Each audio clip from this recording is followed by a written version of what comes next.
I won't lie, when this game first came out 2 years ago, I hated it. Clunky gunplay, the movement wasn't good, it ran poorly on my rig, and with the transition from the Source engine to the Unreal Engine with the sequel's release, had lost a lot of what I enjoyed about the first game, to the point that I refunded it. So what's changed?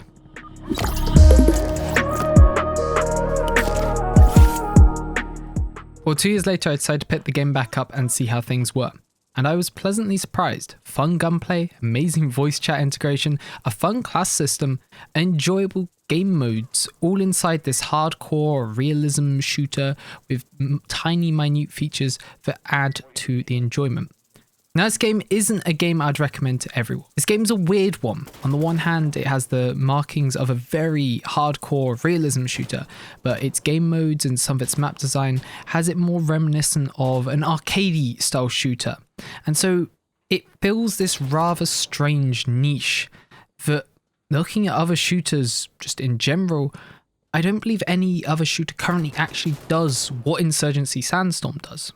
This will be my impressions after about 30 hours on the game, and we'll be looking primarily at the PvP aspect, though I do plan on eventually looking at PvE at a later date. So, the gunplay. As I said, this has the markings of a hardcore realism shooter. The recoil is high, pretty much everything is a one-shot headshot, and long bursts are not easy to do.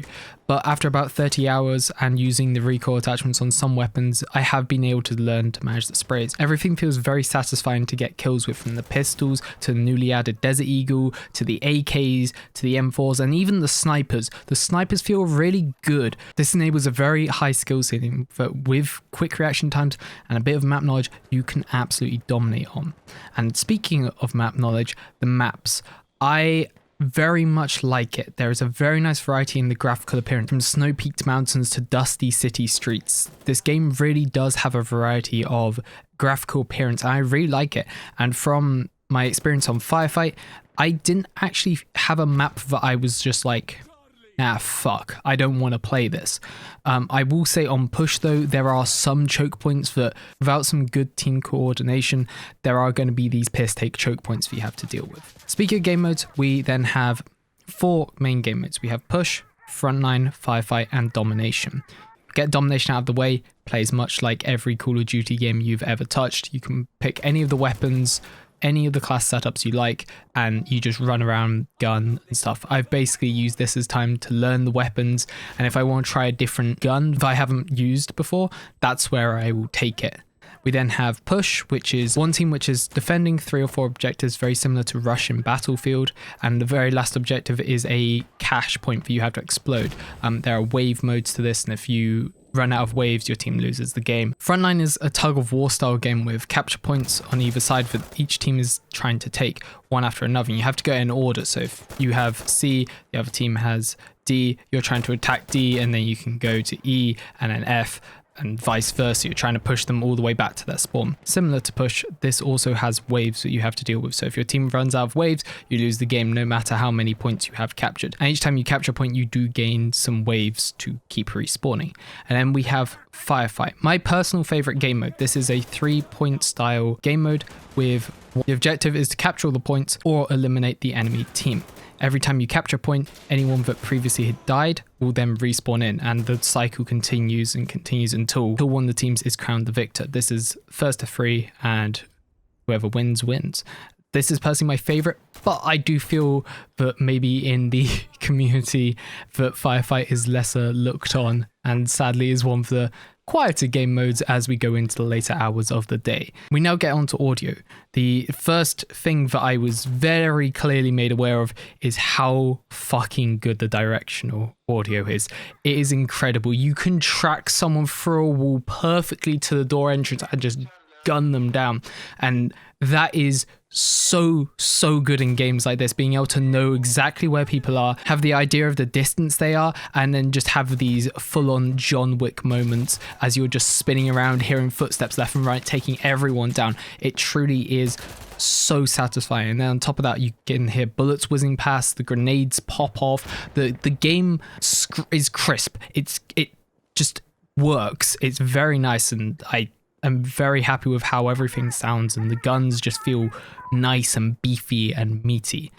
It's a pleasure to just immerse yourself in. We then get onto classes, which are broken down into different subgenres, from gunner to breacher to a normal rifleman to marksman.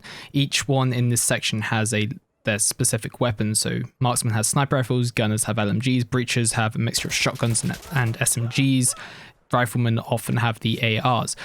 From there, these are all by default unlocked, but you have to get to a certain level to unlock each of like the gunner, marksman stuff. Within a couple of hours, you have all these classes unlocked. From there, you then are given a amount of points. You can then choose how you want to spec out your character. If you want to put it all into your primary weapon, fully decked out with attachments, but then no rock light armor and no grenades or secondaries. You could then go for utility with flashbangs, smokes, molotovs. You could go for heavy armor, and it's a great way to alter your character to your playstyle and to suit your needs, which I think is just so well done. Once you're in the game, you then get to experience voice chat, which I was talking about earlier, and it is just fucking amazing.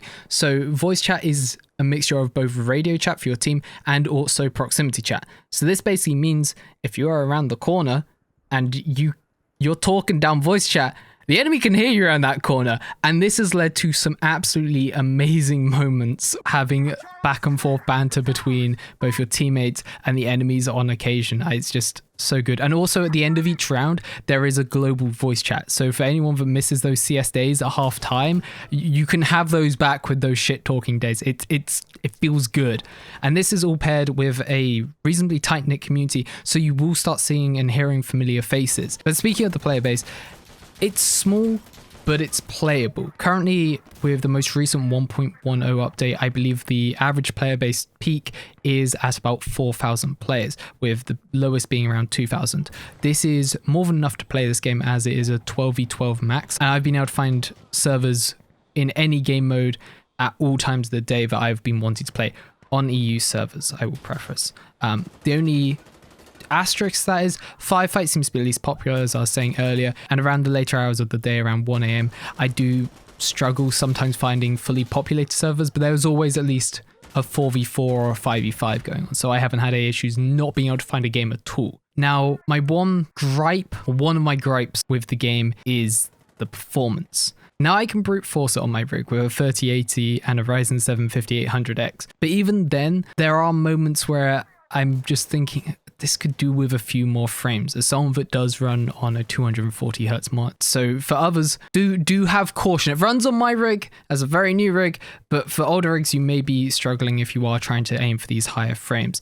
Along with this, on the first game of loading up, it runs like shit, and I would highly recommend installing it on an SSD. This is because I believe the textures were all loading in, and the game just seems to just bot out for a bit. But overall, the graphics are very clean. It's not muddied, and you can distinguish stuff very easily, which is what you look for in a game like this.